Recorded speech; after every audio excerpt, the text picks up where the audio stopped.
All right, everyone, welcome back. Ready for another deep dive. Today, we're tackling a really interesting debate happening in the Philippines right now. Oh, yeah, this one's got some layers to it. It does. And it all revolves around how we even refer to a certain body of water. We're hmm talking about the term West Philippine Sea. Yeah, it sounds simple enough at first, just a name, right? But it gets really complicated when you consider what's at stake. We're talking about national identity, maritime rights, and, let's be real, some serious geopolitical tension in the region. Exactly. We've got two prominent figures basically going head to head on this. It's become pretty public, too. Oh, yeah. So on one side, we have Commodore J. Terriella, Spokesperson for the Philippine Coast Guard. right? And he's fiercely defending the use of West Philippine Sea. Absolutely sees it as essential. And then on the other side is Sajip Party List Rep. Rodante Marcoleta. And he's essentially saying, nope, that term holds no weight internationally. You won't find it on a world map. He even went so far as to challenge Terriella to find it on a map, suggesting he should resign if he can't. Yeah, that's how you know things are heating up. It's a sensitive topic for sure. Definitely makes you wonder what's really fueling this debate. I mean, what's the historical backdrop here? Well, we have to rewind a bit, go back to 2012. That's when then President Benigno Aquino III made it official. The waters within the Philippines' exclusive economic zone, they're EEZ in the South China Sea. That's the West Philippine Sea. So that EEZ, just a quick reminder for our listener. Think of it as an area that extends 200 nautical miles from a country's coastline. They've got special rights there, exploration, using marine resources, that kind of thing. So basically, Aquino was formally staking a claim. Exactly. This was the Philippines drawing a line in the water, so to speak. And of course, this was a direct challenge to China's own ambitions in the region. Of course. We can't forget about that infamous 9-line. Right, which they later expanded to a 10-line. Yeah. Basically, they're claiming a huge chunk of the South China Sea as their own. Trying to, anyway. Most of the international community wasn't buying it. International law doesn't really support that kind of draw a line and it's yours approach. So you've got this already tense situation. Simmering, really. And then in 2016, we have that pivotal international tribunal ruling. Oh, yeah, that was a big one. Essentially sided with the Philippines, invalidated China's 9-line claim. Major legal victory for the Philippines. But has it actually changed things? China still seems pretty determined to maintain their presence there. Yeah, they haven't backed down, building artificial islands, conducting military exercises, that sort of thing, sending a clear message, we're here to stay. So where does Marcoleta's argument even fit into this? If the Philippines won that ruling, why is he saying the term West Philippine Sea is invalid? It is interesting, isn't it? I mean, Tariella was quick to point out that Marcoleta himself was instrumental in passing the Philippine Maritime Zones Act, the one that outlines their maritime boundaries and rights. So on the one hand, he's saying it doesn't mean anything, and on the other hand, he helped create the legislation that supports it. Makes you think, doesn't it? Is he playing politics here? Or are there genuine concerns about the term's effectiveness on the world stage? It's almost like he's undermining his own work, right? It's certainly adding fuel to the fire. This isn't just a dry legal debate anymore. Oh, absolutely not. The article even mentions Terriella calling Marcoleta's comments a disservice and an embarrassment. Things are getting personal. They are. This debate has clearly hit a nerve.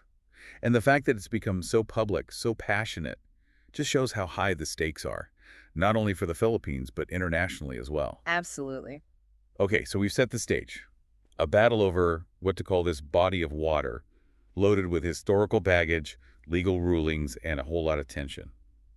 But what does it all mean for the Philippines and for the bigger geopolitical picture? Yeah, that's the real question, isn't it? Well, that's what we're going to uncover next. Stay with us.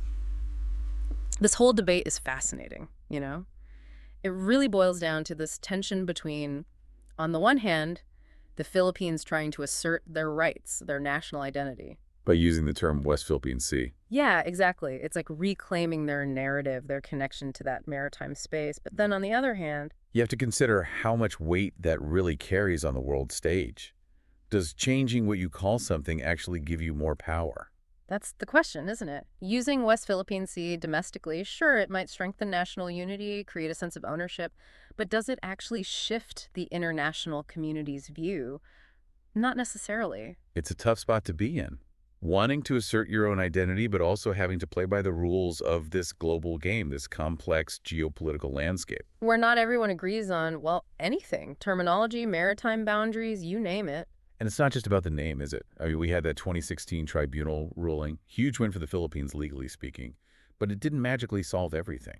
Not at all. I mean, China's still out there. They haven't changed their behavior. They're still a major presence in the region. And that puts the Philippines in a real bind. Oh, yeah, totally. They're trying to uphold this ruling, stand up for their rights, but they also have to be careful about how they manage relations with a neighbor who, let's face it, is a lot more powerful. It's a balancing act, for sure. One wrong move, and things could really escalate. Absolutely. And this is where the whole language thing gets really interesting. Mm. By using West Philippine Sea, it's a signal, a way of saying, this is our territory. Even if others don't call it that. Right. We're going to call it what we believe it is. It's almost an act of defiance in a way. But could it backfire? I mean, what if the international community just doesn't adopt the term? Does that weaken the Philippines' position in the long run? That's a valid point. It's a risk, no question. Yeah. But you also have to see it in the context of this growing pushback against China's influence in the region. It's not just the Philippines. Yeah, you've got Vietnam, Malaysia, Indonesia, all with their own claims in the South China Sea. They're watching this whole thing very closely. It's a calculated risk, I think. A way of shifting the balance, even if it's just perception for now. But it's a reminder that this isn't just a Philippine issue. What happens in one part of the South China Sea? It affects everyone. Oh, for sure. It's a domino effect, really. Actions in one place can trigger reactions elsewhere. Things can escalate quickly. It can get unpredictable. And that's why something like this debate over a name is so important. It's a window into the bigger picture. Exactly. All these geopolitical dynamics at play, the struggle for control, for influence. This region is strategically vital. We've talked about the national implications, the international ones. Yeah. But the article also brings up this personal aspect to the debate. Oh, yeah, it's there. The way Territorial and Marcoleta are going at it, the strong language being used, it's clearly more than just a difference of opinion. It seems like it's really struck a chord with a lot of people in the Philippines. I mean, for many Filipinos, West Philippine Sea, it's more than just a name on a map, right? It's about their identity, their national pride. It's like someone coming into your home and telling you what to call your own backyard. It's personal. Absolutely. And when you have that level of emotional attachment, it can be hard to even have a rational conversation. Especially when you throw in political motivations, personal rivalries, all that stuff. Yeah, it becomes a tangled mess. It's not just about legal arguments and geopolitical strategy anymore. It's about these deep-seated beliefs, emotions. And that's what makes this whole debate so complex, so multi-layered. It's not going to be resolved overnight, that's for sure. This deep dive has really been eye-opening. We've uncovered a lot. It's amusing how much you can learn from something that seems so simple on the surface. Like just a name. Yeah. But we've talked about the power of naming, the complexities of international diplomacy, even the raw emotions that this dispute stirs up. And honestly, it feels like we've only scratched the surface. Oh yeah, we've got a lot more to unpack. The fallout from this debate. It's going to be felt for years to come. Which brings us to a really important question for our listeners to consider. We've covered a lot of ground here, the history, the legal battles, the emotions tied up in this West Philippine Sea issue. But I keep thinking about something you said earlier about the power of language. How much does that really matter when it comes to asserting sovereignty? Like, does it actually shape how the world sees things? That's the heart of it, isn't it? It's easy to dismiss names as just, labels. What matters is what you do, right? How you actually defend your territory, your interests. But then again, language is powerful stuff. It frames how we think, how we see ourselves, how we see others. There's that saying, the pen is mightier than the sword. Sometimes changing what you call something can actually change the situation. Exactly. The Philippines, using West Philippine Sea, it's sending a message, not just to China, but to everyone. It's saying, we're here, this is part of our story, and we're standing up for our rights. It's a bold move, no question. Yeah. But is it enough? I mean, just changing the name, does that really change the reality on the ground? China doesn't seem to be backing down just because the Philippines calls it something different. That's the big question, and there's no easy answer. Language can be a powerful tool for sure, but it's not magic. You have to back it up with action, with a solid strategy. So, big picture. What's next for the South China Sea? Are we headed for constant tension, maybe even conflict? Well, the dispute isn't going away anytime soon, that's for sure. There's going to be tension, competition for resources, strategic maneuvering.